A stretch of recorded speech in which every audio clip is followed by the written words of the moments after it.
Hi, my name is Nell, and I'm going through menopause. I'm 46, and I'm here to tell you some confessions. I haven't I haven't dated really in a couple of years.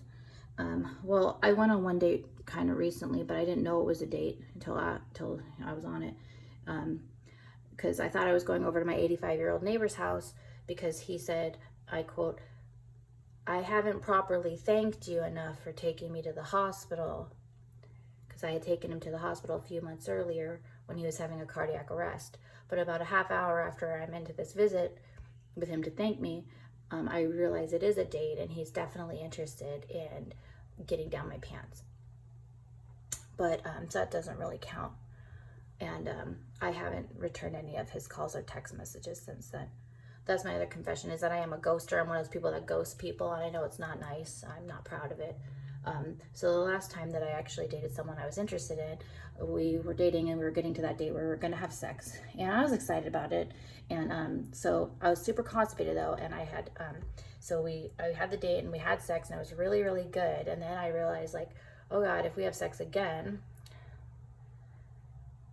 he's going to wonder why my pussy's not as tight, because I've had what essentially was nature's butt plug in the first time. And I didn't want to have the conversation. So I just ghosted him, and I haven't dated since. And I think that's the mature thing to do, is just not date anymore. So my other confession, well, my mom has dementia, Alzheimer's, and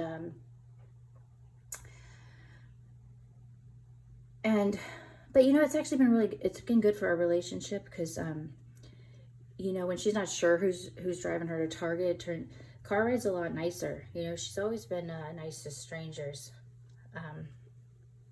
And she was a hoarder. I grew up in one of those hoarder houses. And so my dad put her in a home. She's on one of those memory care places.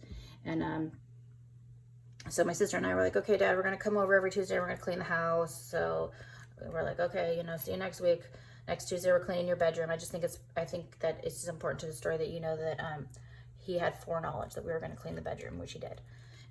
So we're cleaning the bedroom, and I'm pulling stuff out from under the bed, and I open this box, and there is a penis pump inside, and like 3 dozen cock rings. Okay. And I knew my dad had Viagra by the bed, but it's just like, is he a loving husband? Does she know who she's fucking? If he's taking advantage of an Alzheimer's patient? I don't know. But honestly, the thing that just keeps sticking with me more than any of that is the fact that there were like 3 dozen cock rings, which I just is like, why so many? In my limited experience with cock rings, it's that you just need one, right? You just like, you wash it and then use it again. So yeah, I don't know. What else? Oh, I hate pregnant women. And I know everybody hates pregnant women. They're so smug, unless you're a teen pregnancy, then, obviously everyone hates you, but somehow you get married and have a kid, or you're older and have a kid, and somehow you're like floating above the earth. And speaking of the earth, you don't really care about the earth because we're busting.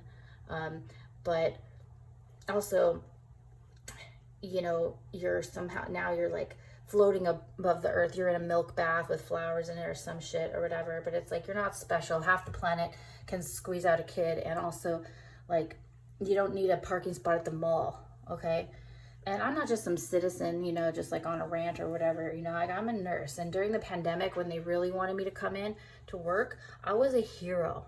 Okay. So, and if I have to hear another pregnant lady like literally crying because she's so nauseous, she's not even like vomiting, she's just nauseous, I just want to say that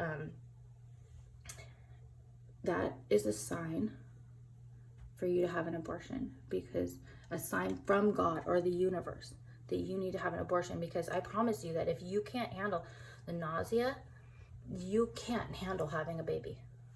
So in addition to this being a confession, it was also a little bit of a PSA. All right, thank you. Good night.